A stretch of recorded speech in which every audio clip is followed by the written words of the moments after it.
بسم اللہ الرحمن الرحیم۔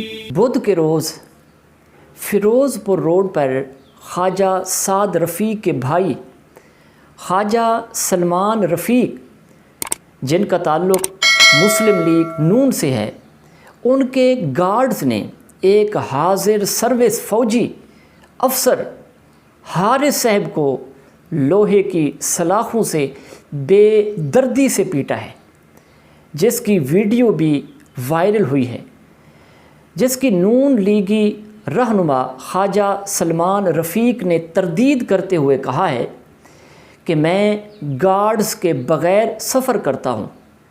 ناظرین کرام، یہ واقعہ افسوسناک ہے اور قابل مذمت ہے۔ قائم مقام CCPO لاہور DIG انویسٹیگیشن شہزادہ سلمان نے پریس کانفرنس کرتے ہوئے کہا ہے کہ گزشتہ شام کلمہ چوک کے قریب افسوسناک واقعہ پیش آیا۔ شہزادہ سلمان کا کہنا تھا کہ سیاسی جماعت کے رہنما کے پرائیویٹ گارڈز نے حساس ادارے کے ملازم کو تشدد کا نشانہ بنایا ہے۔ راستہ نہ دینے پر پرائیویٹ گارڈز نے حساس ادارے کے افسر کو تشدد کا نشانہ بنایا۔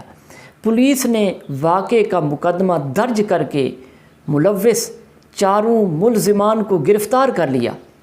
گاڑی قبضہ میں لے لی گئی ہے۔ ملزمان کو کیفر کردار تک پہنچانے کے لیے میرٹ پر تفتیش کی جا رہی ہے۔ مقدمہ کو منطقی انجام تک پہنچائیں گے۔ FIR میں مدعی نے سیاسی جماعت کے کسی رہنما کو نامزد نہیں کیا۔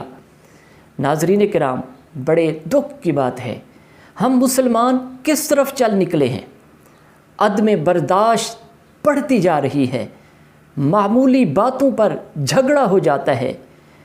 رمضان المبارک کا مہینہ یہ تو ہمدردی کا مہینہ ہے، یہ صبر کا مہینہ ہے، اور صبر کی جزا جنت ہے۔ اللہ تعالی ہم سب کو ہدایت عطا فرمائے۔